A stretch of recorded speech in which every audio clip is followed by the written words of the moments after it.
Hi, here, and I want to talk about cross-hatching and hatching today in creating a drawing. I'm completing this Jerry drawing, and as you can see, I'm starting out with hatch marks. Hatch marks can either be diagonal or straight, and you can use these to create value. In the previous video, I showed you how you could create value by using a stump and drawing with a number 2 pen. We're using cross-hatching now to create value. So I started out with the hatching, and now I'm crossing over marks. And you can see there's already starting to have some value on the left-hand side. I really enjoy this method. Maybe for some it would be tedious, but it's really enjoyable to me. And I actually do a lot of this. I will go this far with my pencil, and then I will end up inking it. It's like setting up a road.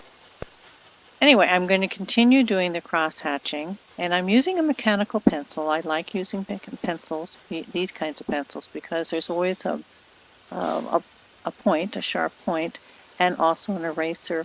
I'm actually using a number 0.05 mechanical pencil with an HB lead. You can have leads going from HB, B, 2B, and 4B. I believe also on the H side you can also have H and 2H. When I'm saying H and B, I'm talking about H standing for hard and B standing for soft, which means black. And I'm using an HB, so that means it's somewhere in between a hard and a soft. Now, getting back to the cherry itself, you can see how I'm adding more and more value. And I've just finished doing the mid value, and now I'm adding more value. It's on the right-hand side, so I will be doing more shadows and darkness on the left-hand side. And eventually I will be using what's called a pen eraser to create some of those highlights. The advantages of a mechanical pencil is that you can turn the tip around and get a really nice sharp point. And that's one of the reasons I like that. This eraser I'm using right now is called Tough Stuff, and it's made by, I have to read it, Papermate. And really nice. It's a smaller one than the typical. The other ones are made by Pentel, and they're called Click Erase. And you can see I'm also using the eraser on the mechanical pencil because that's even smaller, so I can get really into some strong details here. You can tell that I'm using a lot of hatch marks right now to go over the cross hatch, and I'm going back and forth with my eraser and my pencil, and I'm really developing that bottom shadow.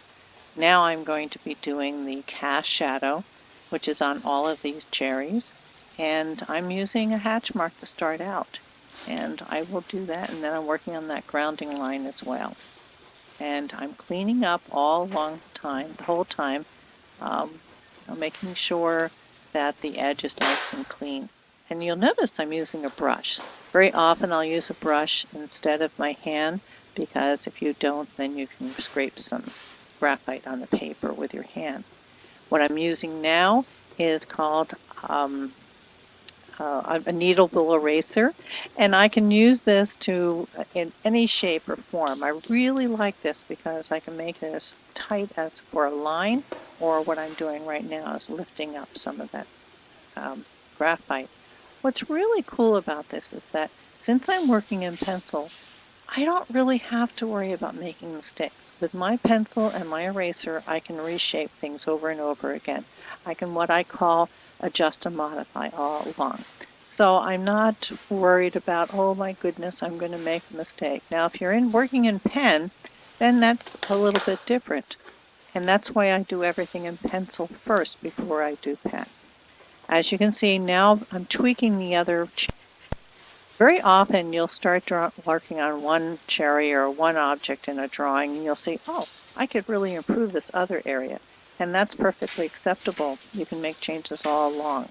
And I've made the highlights here and there I'm using my brush again. And I'm pretty pleased with that. I think this is where I'm going to stay for this drawing.